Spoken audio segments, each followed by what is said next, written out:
The Dead Woman's Photograph. Virgil Hoyt is a photographer's assistant up at St. Paul, and a man of a good deal of taste. He has been in search of the picturesque all over the West and hundreds of miles to the north in Canada, and can speak 3 or 4 Indian dialects, and put a canoe through the rapids. That is to say, he is a man of an adventurous sort, and no dreamer. He can fight well and shoot well and swim well enough to put up a winning race with the Indian boys, and he can sit all day in the saddle and not dream about it at night. Wherever he goes, he uses his camera. The world, Hoyt is in the habit of saying to those who sit with him when he smokes his pipe, was created in 6 days to be photographed. Man, and especially woman, was made for the same purpose. Clouds are not made to give moisture, nor trees to cast shade. They were created for the photographer. In short, Virgil Hoyt's view of the world is whimsical, and he doesn't like to be bothered with anything disagreeable. That is the reason, 221, that he loathes and detests going to a house of mourning to photograph a corpse.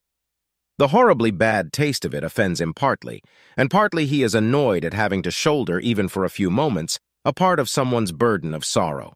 He doesn't like sorrow, and would willingly canoe 500 miles up the cold Canadian rivers to get rid of it. Nevertheless, as assistant photographer, it is often his duty to do this very kind of thing. Not long ago, he was sent for by a rich Jewish family at St. Paul to photograph the mother, who had just died. He was very much put out, but he went. He was taken to the front parlor where the dead woman lay in her coffin. It was evident that there was some excitement in the household and that a discussion was going on, but Hoyt wasn't concerned, and so he paid no attention to the matter. The daughter wanted the coffin turned on end in order that the corpse might face the camera properly, but Hoyt said he could overcome the recumbent attitude and make it appear that the face was taken in the position it would naturally hold in life, and so they went out and left him alone with the dead. The face was a strong and positive one, such as may often be seen among Jewish matrons. Hoyt regarded it with some admiration, thinking to himself that she was a woman who had been used to having her own way. There was a strand of hair out of place, and he pushed it back from her brow. A bud lifted its head too high from among the roses on her breast and spoiled the contour of the chin, so he broke it off. He remembered these things later very distinctly, and that his hand touched her bare face 2 or 3 times. Then he took the photographs and left the house. He was very busy at the time, and several days elapsed before he was able to develop the plates. He took them from the bath, in which they had lain with a number of others, and went to work upon them. There were 3 plates, he having taken that number merely as a precaution against any accident. They came up well, but as they developed, he became aware of the existence of something in the photograph which had not been apparent to his eye. The mysterious always came under the head of the disagreeable with him, and was therefore to be banished, so he made only a few prints and put the things away out of sight. He hoped that something would intervene to save him from attempting an explanation. But it is a part of the general perplexity of life that things do not intervene as they ought, and when they ought. So one day his employer asked him what had become of those photographs. He tried to evade him, but it was futile, and he got out the finished photographs and showed them to him. The older man sat staring at them a long time. "Hoyt," said he at length, "you're a young man, and I suppose you have never seen anything like this before, but I have.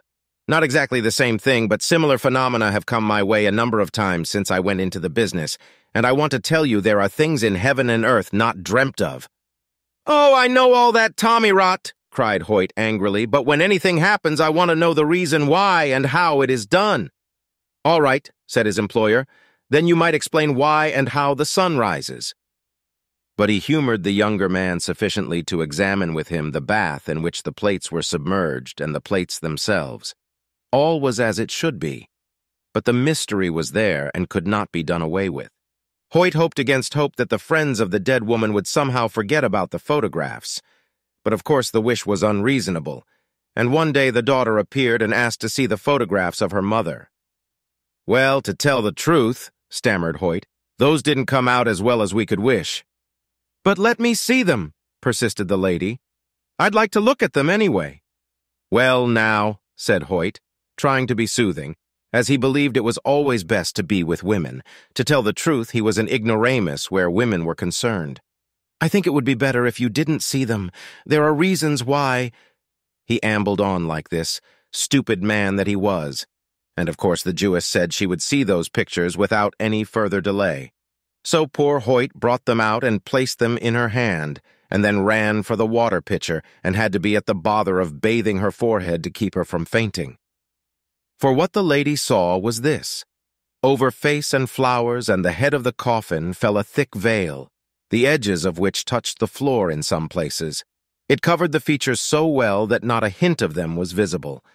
"There was nothing over Mother's face?" cried the lady at length. "Not a thing," acquiesced Hoyt. "I know, because I had occasion to touch her face just before I took the picture. I put some of her hair back from her brow." "What does it mean, then?" asked the lady. "You know better than I. There is no explanation in science. Perhaps there is some in psychology."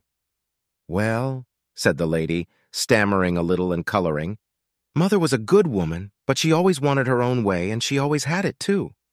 "Yes? And she never would have her picture taken. She didn't admire herself. She said no one should ever see a picture of hers." "So?" said Hoyt, meditatively. "Well, she's kept her word, hasn't she?"